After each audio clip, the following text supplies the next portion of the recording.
Guru yang dimaksud di dalam Minions ini adalah Aleister Crowley. Kalian tahu siapa Aleister Crowley? Yo geng, tekan tombol subscribe geng. Hey yo, what's good? Welcome back to Kamar Jerry.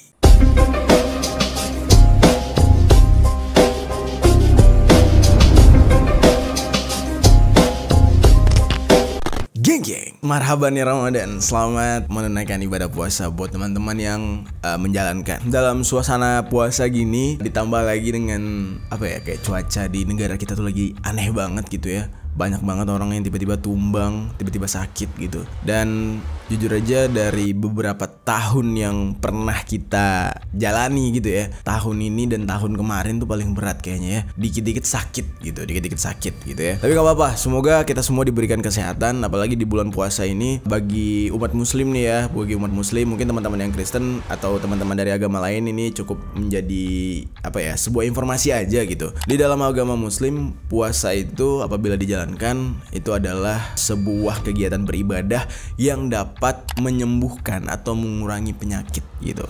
Jadi semoga dengan kita menjalankan ibadah puasa ini mengurangi makanan-makanan yang tidak sehat gitu ya, kita jauh lebih sehat dan lebih baik badannya. Amin. Oke, kita kembali dengan konten kita. Selama ini, sejauh ini kita sudah jarang sekali membahas tentang konspirasi. Hal yang sering kita bahas adalah tentang dunia perang, terus juga kasus pembunuhan dan lain-lain gitu ya. Hari ini gue tertarik untuk kembali membahas tentang konspirasi. Dan konspirasi yang akan kita bahas hari ini adalah konspirasi tentang simbol-simbol Illuminati yang ada di film kartun Minions. Langsung aja kita bahas di sisi lain.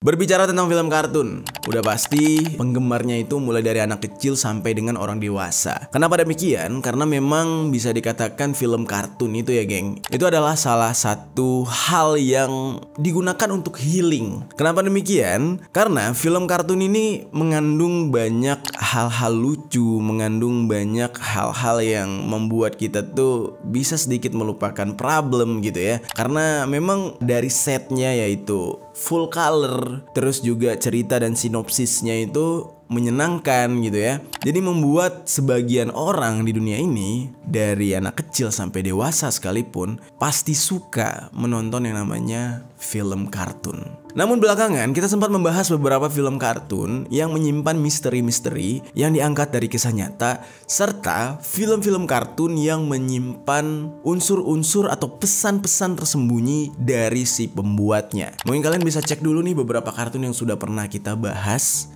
ya kan? Beberapa kartun yang sudah pernah kita obrolin tentang background kartun tersebut. Misal kayak Marsha and the Bear. Marsha and the Bear itu diangkat dari kisah seorang anak kecil perempuan yang dibunuh oleh beruang. Jadi diangkat dari kisah nyata. Terus juga ada kisah Hello Kitty. Hello Kitty ini kisahnya adalah seorang anak kecil dengan kelainan atau penyakit yang menyebabkan dia itu mulutnya itu kayak kanker mulut gitu geng, dan akhirnya meninggal dunia. Nah ketika dia meninggal dunia, sang ibu bersekutu atau menjadi seorang penyembah satanik, yang dimana pada akhirnya dia mempersembahkan sebuah masterpiece atau karya, yaitu film Hello Kitty itu. Makanya film Hello Kitty itu nggak ada mulutnya. Nah konspirasinya seperti itu. Terus beberapa konspirasi lain. Hari ini kita akan membahas sebuah konspirasi yang menurut gua ini cukup menarik, karena di beberapa adegan film kartun yang akan kita bahas ini sempat heboh di Indonesia atau sempat viral di Indonesia. Karena dikabarkan pembuat film kartun ini, katanya nih ya penulisnya itu adalah keturunan Indonesia. Dikatakan orang tersebut itu memiliki darah Surabaya. Makanya di salah satu adegan film kartun ini, yaitu film Minion ya, itu ada beberapa cuplikan yang menggunakan pakai bahasa Indonesia, yaitu terima kasih.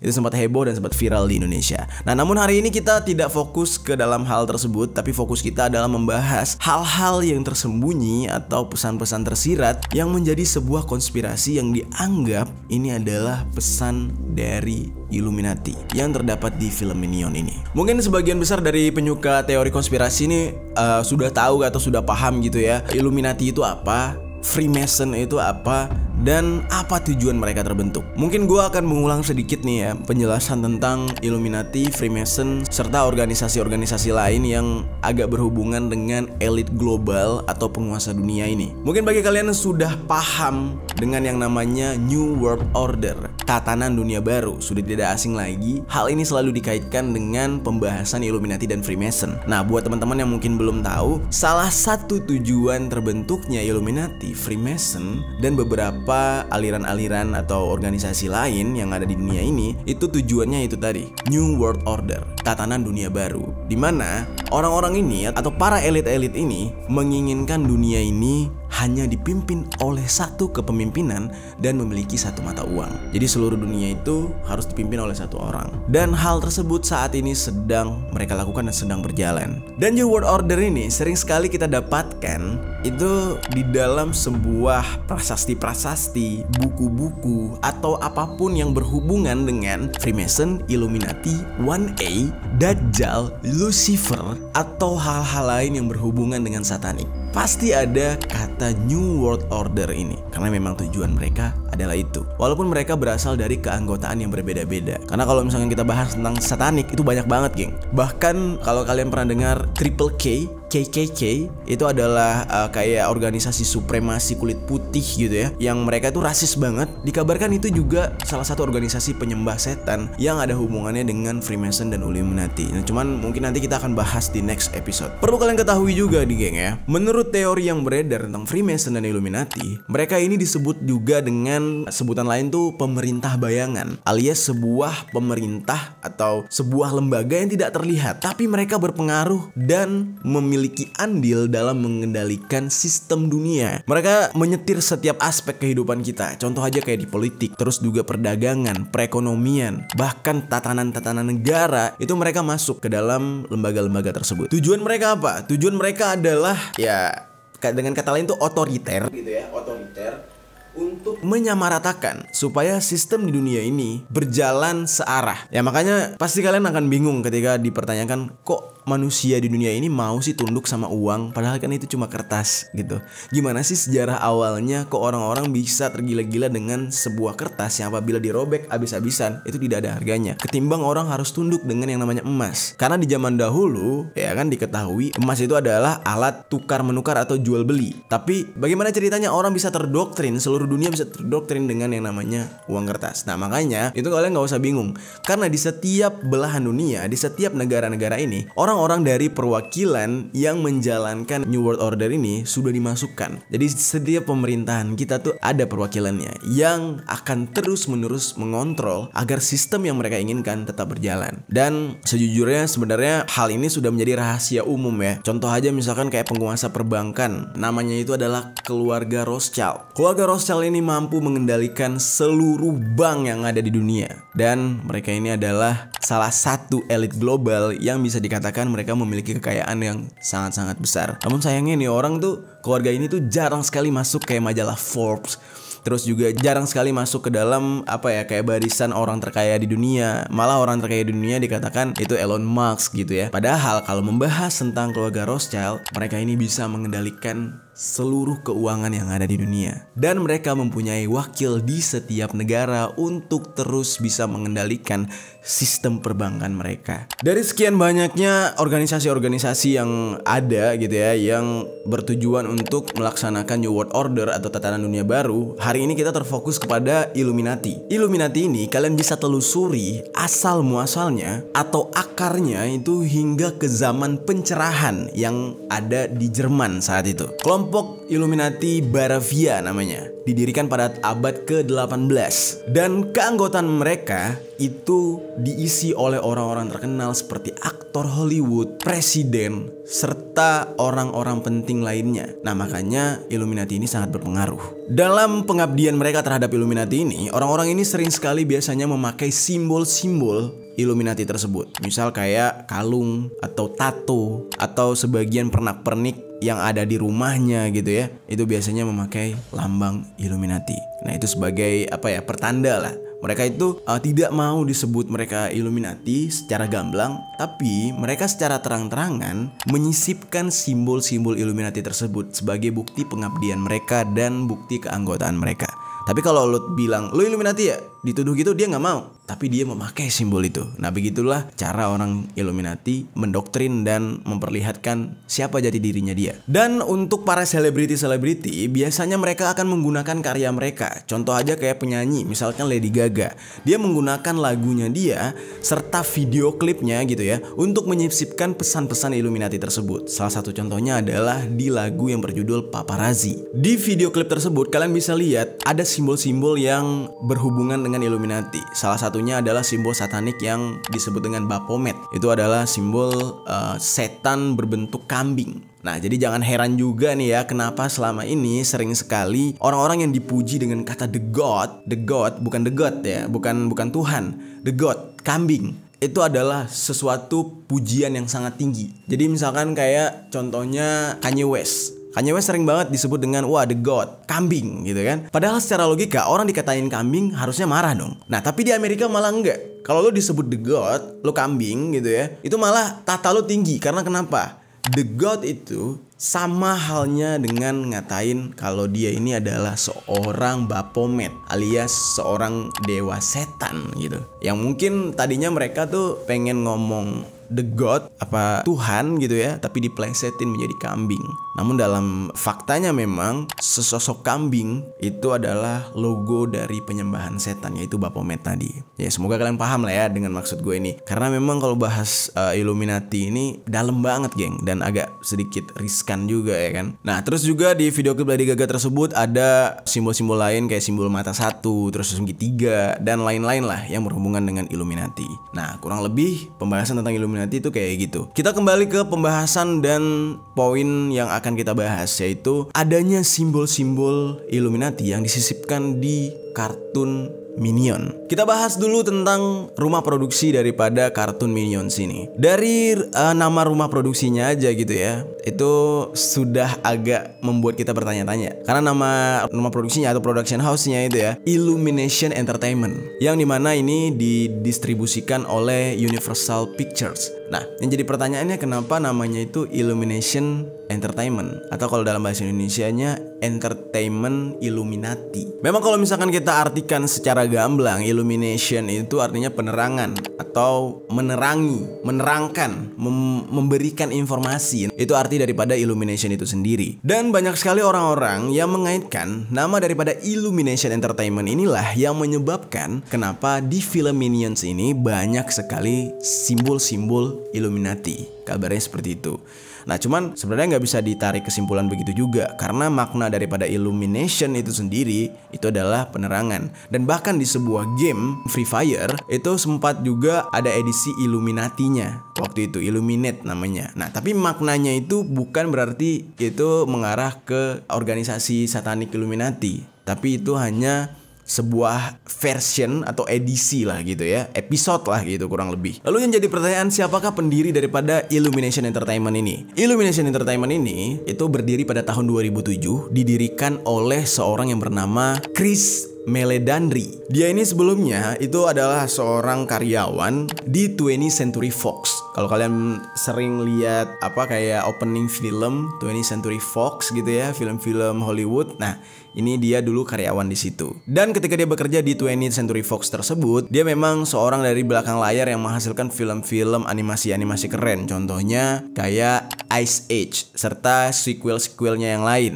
Terus film Robots, terus juga ada film Alvin and the Chipmunk, serta film Horton Hears a Who. Sampai pada akhirnya dia tahun 2007 membuat Illumination Entertainment tersebut. Pada tahun 2008, Illumination Entertainment ini bergabung dengan NBC Universal. Dan sejak saat itulah mereka membuat film-film animasi atau film-film kartun yang tujuannya itu untuk ditonton oleh keluarga atau family. Jadi benar-benar kayak bocil friendly lah gitu, cocok untuk anak-anak kecil. Salah satu yang mereka buat adalah Minions. Di film Minions yang mereka ciptakan, itu ada hal yang sedikit membuat kita tuh bertanya-tanya. Misalkan saja kayak film kartun-kartun yang lain ya. Banyak film-film kartun yang bisa dikatakan menyisipkan simbol-simbol Illuminati, namun dengan cara yang agak tersembunyi atau tertutup. Tapi di film Minions ini, mereka membubuhi atau menyisipkan simbol-simbol Illuminati itu secara gamblang dan secara terang-terangan. Jadi kayak mereka itu kayak nggak takut gitu, geng, memperlihatkan kalau ini loh Illuminati gitu. Jadi benar-benar jelas sekali apa yang mereka tampilkan. Bahkan di film-film pendahulunya, Despicable Me yang versi pertama, versi kedua itu juga jelas sekali simbol-simbol Illuminatinya, geng. Jadi benar-benar nggak disembunyiin sama mereka. Jadi kalau kita menonton film Minions ini, bagi para penyuka konspirasi gitu ya, penyuka teori konspirasi, akan sangat mudah menemukan simbol-simbol tersebut yang benar-benar secara gamblang diperlihatkan. Oke, kita akan bahas satu persatu nih, geng. Simbol-simbol Illuminati yang ada di film kartun Minions ini. Yang pertama, simbol Illuminati pada pelayan, antek, dan kaki tangan penjahat.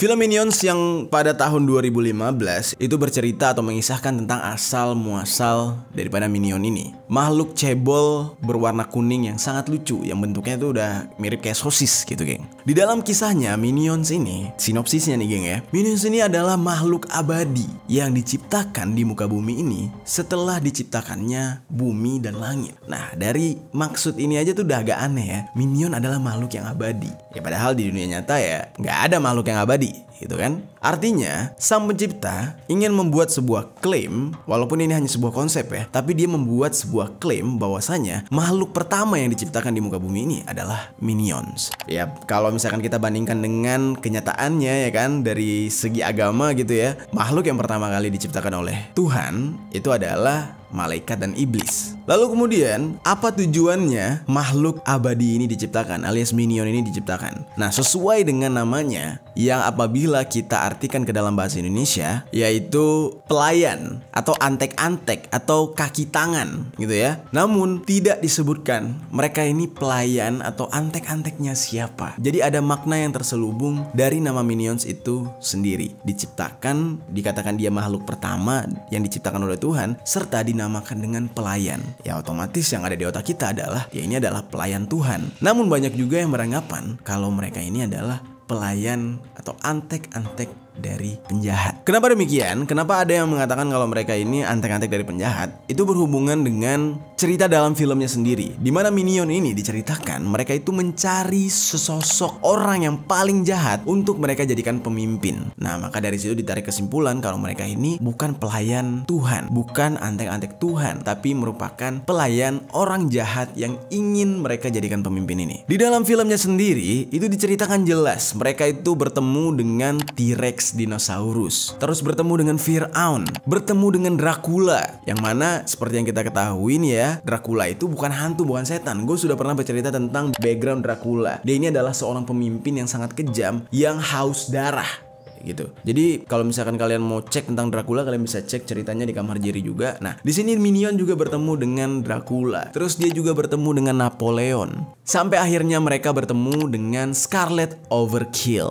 dan juga Gru, di mana mereka bertemu Gru di Despicable Me.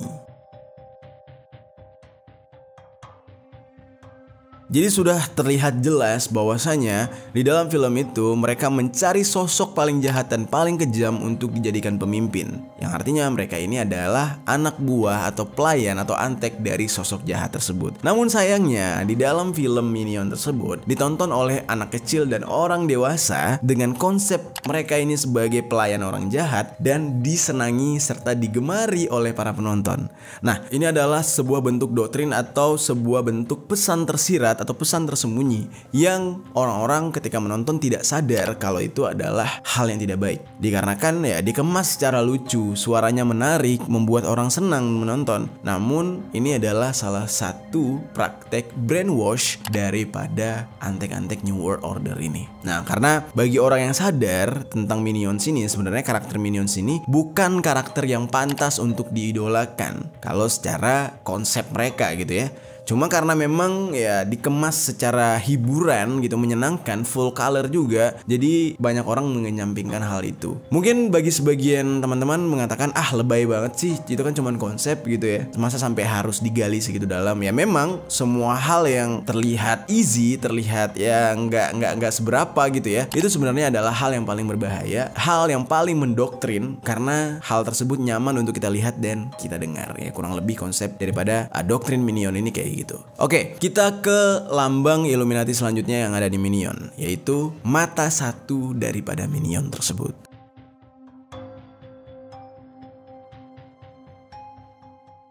Di samping bentuk mereka yang lucu, cebol, berwarna kuning gitu ya, ternyata beberapa dari Minion ini memiliki mata satu, nggak semua. Karakter Minion yang bermata satu inilah yang kemudian dihubungkan dengan Illuminati ini, geng. Di dalam konsep Illuminati, mereka tidak sama sekali membahas yang namanya misteri tentang Tuhan, tapi mereka memiliki pemimpin. Nah, ini agak sejalan dengan apa yang ada di cerita Minion tentang mereka mencari sosok pemimpin tersebut. Sosok Minion yang salah satunya ada beberapa Minion yang matanya cuma satu, ini dikaitkan dengan lambang daripada Illuminati, yaitu The Wall Saying A, yang mana ini adalah mata Tuhan kalau dalam bahasa Illuminati. Atau ini bisa juga dikaitkan dengan cerita legendaris dari Mesir, yaitu Eye of Horus, yang mana ini berhubungan dengan simbol dari iblis Lucifer.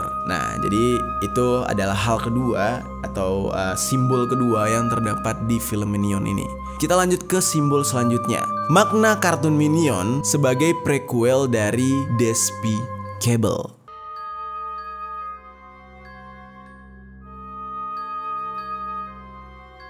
Oke, sebelumnya gue terangkan dulu prequel itu apa. Prequel itu berbeda dengan sequel. Prequel itu adalah lanjutan dari film pertamanya, tapi justru di prequel ini atau film selanjutnya ini bercerita tentang masa lampau sebelum film pertama terjadi. Jadi kayak alur mundur gitu, geng. Nah, itulah prequel. Jadi bercerita tentang masa lampau dari film yang pertama yang sudah terjadi konfliknya gitu. Jadi alur mundur. Kartun Minions ini merupakan prequel dari Despicable Me yang pertama dan juga yang kedua. Di dalam bahasa Indonesia, kalau kalian artikan, arti daripada despicable ini adalah hina, tercela, keji, atau sesuatu yang patut dibenci. Kebayang gak tuh sebuah film kartun yang lucu, yang digemari oleh banyak orang, digemari oleh anak-anak, itu diberi judul tercela, hina, diberikan judul keji atau sesuatu yang patut dibenci gitu. Masuk akal gak? Nah, jadi kalau misalkan diartikan Despicable Me ini artinya tercelanya aku, alias kejinya aku, atau aku yang pantas dibenci. Itu judul kartun macam apa? Namun itulah yang disukai. Lalu apa makna daripada judul tersebut? Apakah ini ingin menggambarkan sosok daripada Gru, yang mana Gru ini adalah tokoh utama di Despicable Me ini? Karena kalau misalkan kita orang Indonesia membaca Despicable Me dengan kita tidak tahu arti misalkan gitu ya, itu akan terdengar oke, seru aja gitu, biasa aja. Tapi bagi orang bule atau orang Indonesia yang mengerti bahasa Inggris gitu ya, makna daripada judul ini sangat mengganggu. Ya kalian bayangin aja misalkan kayak Upin Ipin gitu ya. Misalkan Upin Ipin itu bahasa Melayu dan bahasa Indonesia. Tiba-tiba judulnya Upin Ipin, brengseknya aku.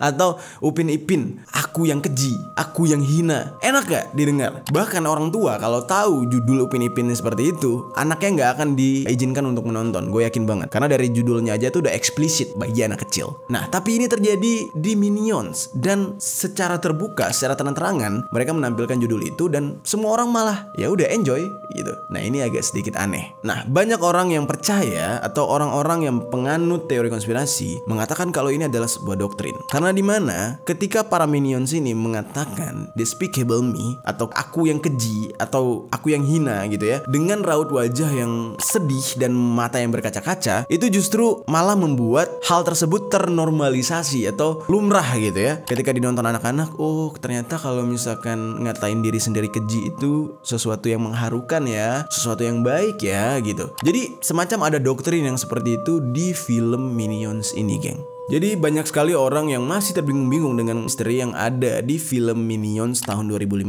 dan Despicable Me ini. Dikarenakan pemilihan judulnya itu menjadi momok tersendiri atau problem tersendiri bagi orang-orang yang paham gitu ya. Karena benar-benar tidak pantas untuk dijadikan sebuah judul film yang bocil friendly atau yang cocok dan ramah untuk anak-anak. Jadi secara simpelnya kayak gini, setiap kali judul film Minions ini disebutkan oleh anak kecil, jadi kayak misalnya dia sebutkan Despicable Me, itu artinya dia telah menyebutkan aku keji, aku hina. Jadi secara tidak langsung ini mengarahkan anak-anak untuk mengucapkan kata yang eksplisit untuk mereka ucapkan, namun hal tersebut terdengar normal dikarenakan yang mereka tahu itu adalah sebuah judul film kartun yang lucu, yaitu Minions. Nah, jadi kurang lebih logikanya kayak gitu. Oke, kita ke simbol selanjutnya, yaitu adanya piramida.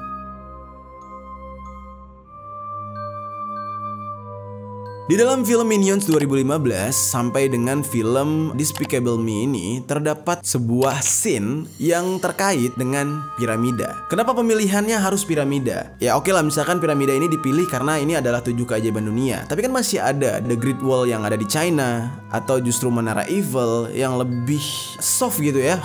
Karena kalau piramida kan arahnya kita sudah paham ya arahnya kemana. Ya maksudnya bukan melulu mengaitkan itu dengan Illuminati, tapi kenapa secara kebetulan sekali ini harus piramida gitu.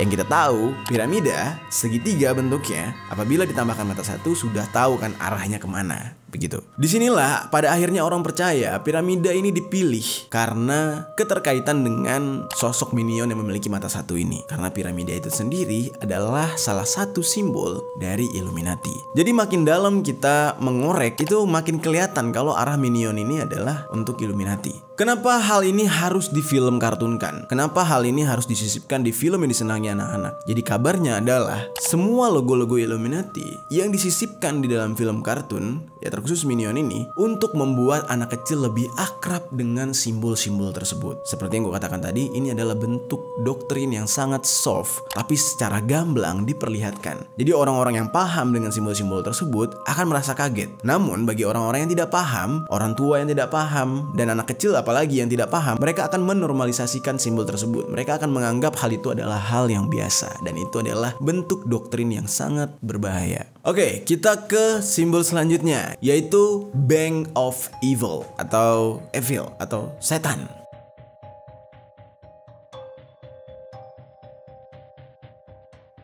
Di dalam cerita Despicable Me ini diceritakan kalau Gru ini meminjam uang di Bank of Evil untuk proyek mencuri bulan. Nah, seperti yang kita ketahui nih geng ya, pemilihan nama Bank of Evil ini sangat berkaitan dengan makna daripada bank itu sendiri. Yang kita tahu, background daripada banker-banker atau bank-bank dunia itu dikuasai oleh para kapitalisme. Dengan sebutan lain itulah tadi, elit global. Nah, maka sesuai dengan namanya yang dipilih oleh pembuat Minions, Bank of Evil, bank daripada setan atau tempat penyimpanan yang dimiliki oleh para setan atau para orang dengan background jahat gitu. Dari namanya aja, Bank of Evil atau bank kejahatan, seorang Gru yang backgroundnya adalah sosok jahat di film Minions sendiri itu agak kesulitan meminjam uang di Bank of Evil ini. Sekilas, nama Bank of Evil ini memang terasa biasa saja. Toh kartun ini memang bercerita tentang tema kejahatan yang diselipi di tiap-tiap nama tokohnya, namun dikemas dan dibentuk dengan keindahan animasi serta ceritanya yang lucu dan fun. Tapi ceritanya itu tentang kejahatan. Selain itu, di tulisan Bank of Evil itu tertulis jelas ada tulisan formerly Lehman Brothers, yang artinya kalau kita artikan ke dalam bahasa Indonesia yaitu sebelumnya Lehman Brothers atau sebelumnya Lehman bersaudara. Yang jadi pertanyaannya, siapakah Lehman Brothers ini atau Lehman bersaudara ini? Ternyata setelah ditelusuri, Lehman Brothers ini adalah sebuah sebuah lembaga keuangan atau perusahaan jasa keuangan global yang ada di Amerika Serikat. Dan ini kisah nyata dan betul-betul ada, geng. Nah, ini semakin membingungkan kenapa hal tersebut disisipkan ke dalam film yang lucu seperti Minions. Lehman Brothers ini dulunya adalah sebuah bank investasi terbesar keempat yang ada di Amerika Serikat. Setelah diantaranya itu ada Goldman Sachs, terus Morgan Stanley, dan juga Merrill Lynch. Dan ternyata Lehman Brothers ini telah bangkrut itu pada tanggal 15 September 2008. Nah, kebangkrutan daripada Lehman Brothers ini adalah sebuah tragedi yang terbesar dalam sejarah Amerika Serikat dan selalu dikaitkan dengan krisis keuangan global di akhir tahun 2000-an. Jadi ini adalah sebuah momen yang bisa dibilang kejadian yang luar biasa atau kejadian yang tidak dapat dilupakan oleh negara Amerika Serikat karena kebangkrutan daripada Lehman Brothers ini. Lalu apa kaitannya Lehman Brothers ini dengan Illuminati? Apakah ini ada keterkaitannya? Nah, Lehman Brothers ini tentu saja ada kaitannya dengan sekte Illuminati. Lehman Brothers ini berasal dari Rimpar, Bavaria. Ayah mereka adalah seorang pedagang sapi keturunan Yahudi yang merantau ke Alabama, Amerika Serikat. Mereka ini adalah keluarga Yahudi yang terdiri dari 3 kakak beradik, yaitu Henry, Emmanuel, dan Meyer. Dan semua nama mereka itu menggunakan Lehman. Itu kayak marga atau nama keluarga gitu. Makanya mereka disebut dengan Lehman Brothers. Nah, mereka kakak beradik ini mendirikan usaha di Amerika Serikat dan sukses. Nah, mereka mulai mendirikan usaha keluarga mereka ini dari tahun 1847 hingga akhirnya bangkrut di tahun 2008. Nah, generasi Lehman ini atau generasi keluarga Lehman ini mengecewakan keturunan Yahudi. Jadi banyak keturunan Yahudi yang ada di Amerika Serikat kecewa dengan mereka karena kebangkrutan mereka. Sampai akhirnya mereka ini menjadi bahan olok-olokan warga Yahudi Amerika Serikat. Makanya di dalam Minions mereka ini digambarkan sebagai Bank of Evil di film Despicable Me. Jadi mereka ini jadi bahan olok-olokan. Perlu kalian ketahui juga keterhubungan mereka dengan Illuminati itu adalah asal mereka, di mana Illuminati itu berasal atau dibentuk didirikan di Bavaria. Nah, mereka ini adalah keturunan Yahudi yang berasal dari sana. Oke, kita ke simbol berikutnya yaitu Dr. Nevario. Di dalam film Despicable Me ini ada sosok tokoh yang bernama Dr. Nevario. Dia merupakan sosok dokter kepercayaan daripada Gru. Di dalam film tersebut, Dr. Nevario ini digambarkan sebagai seorang ilmuwan yang mampu membuat berbagai macam senjata. Namun, hal yang menjadi kayak pertanyaan dalam otak kita itu ya, pemilihan daripada nama Dr. Nevario ini. Ini agak sedikit aneh dan janggal. Yang mana kata Nevario ini diambil dalam bahasa Inggris yaitu Nevarius atau Nevarius. Dalam bahasa Latin itu artinya adalah kejahatan atau jahat atau orang yang penuh dosa. Nah, kenapa tokoh di dalam Minion ini benar-benar harus dijerumuskan ke dalam kejahatan terus-menerus? Jahat, keji, dan segala macam. Padahal kan ini film disajikan untuk anak kecil. Nah, disitulah hal yang menjadi pertanyaan orang-orang, apalagi penganut teori konspirasi, semakin penasaran gitu ya. Apa sih sebenarnya tujuan daripada Minions ini? Kenapa mereka diciptakan begitu terang-terangan ingin mempengaruhi atau mendoktrin para penontonnya? Jadi benar-benar sadis-sadis banget ya penamaan-penamaan tokoh, bahkan judul daripada film Minions ini, geng. Oke, kita ke simbol berikutnya. Simbol berikutnya ini adalah sebuah pertanyaan, yaitu siapakah Gru sebenarnya? Nama daripada Gru ini sangat bisa dan mudah kita kaitkan dengan teori konspirasi New World Order. Gru yang dimaksud di dalam Minions ini adalah Aleister Crowley. Kalian tahu siapa Aleister Crowley? Nah, mungkin untuk next, kalau kalian memang seneng dengan pembahasan satanik ini, gue akan membahas tentang Aleister Crowley untuk next. Kalau kalian setuju, tinggalkan komentar di bawah agar kita membahas siapa sebenarnya Aleister Crowley dan kontroversi-kontroversinya. Kita kembali ke Minion. Di dalam konsep atau penokohan Gru, itu dikatakan wajah Gru ini sangat mirip dengan Aleister Crowley. Dimana Aleister Crowley ini, secara tipis aja gue jelaskan ya, dia ini dikenal sebagai seorang pesulap, okultis, serta pendiri agama satanisme di abad ke-20. Crowley ini mempraktekkan banyak perilaku menyimpang lewat ritual-ritualnya yang dianggap itu adalah sebuah ibadah di agama satanismenya dia. Crowley ini dianggap sebagai guru Ya tulisannya guru, G-U-R-U. Dan banyak yang beranggapan dari nama inilah sebutan nama Gru yang ada di Minions itu bermula. Dan Crowley ini dalam sejarahnya diangkat menjadi seorang pemimpin kelompok Freemason Ordo Templi Orientis atau Ordo Kuil atau dengan sebutan lain Biara Timur. Dia juga dikenal dengan sebutan Veter Fadurabo, terus juga The Great Beast 666. Dan di media massa Inggris disebut juga dengan The Wickedest Man in the World, alias manusia paling jahat di muka bumi ini. Crowley juga menciptakan sebuah buku yang dia sebut dengan Kitab Hukum. Dengan kitab ini, Crowley memproklamirkan bahwa manusia ini telah masuk ke dalam sebuah zaman baru, di mana dia mengatakan kalau hukum dari aliran agama lama sudah tidak berlaku lagi. Jadi benar-benar dia ini ingin menghapus semua agama yang sudah ada di muka bumi dan mengganti dengan agama yang berhukum satanisme, alias agama penyembahan setan. Nah, itu dia tadi geng, simbol-simbol atau tanda-tanda tentang Illuminati serta satanisme yang ada di film Minions. Jadi, menurut gua, percaya tidak percaya, tapi hal itu ada. Yang paling jelas ya, kalian bisa cek di Bank of Evil serta hal-hal lain lah yang benar-benar ada kaitannya dengan Illuminati dan satanisme. Percaya tidak percaya atau kalian waspada maupun tidak waspada itu kembali kepada kalian lagi. Apakah kalian menikmati film ini secara lucunya, secara konsepnya gitu ya, namun secara sadar ya kan, kalian sudah menonton video Kamar Jerry ini, kalian sudah sadar bahwasanya di dalam situ ada doktrinnya. Ya semoga dengan kalian sudah mengetahui bahwasanya di dalam Minion ini ada doktrinnya, kalian tidak terpengaruh. Jadi kalian hanya menikmati alur ceritanya aja. Jadi doktrinnya tuh kita kesampingkan, hal buruknya kita kesampingkan. Dan untuk pembahasan Aleister Crowley tadi, kalau kalian setuju kita akan bahas di next episode. Silahkan tinggalkan komentar di bawah.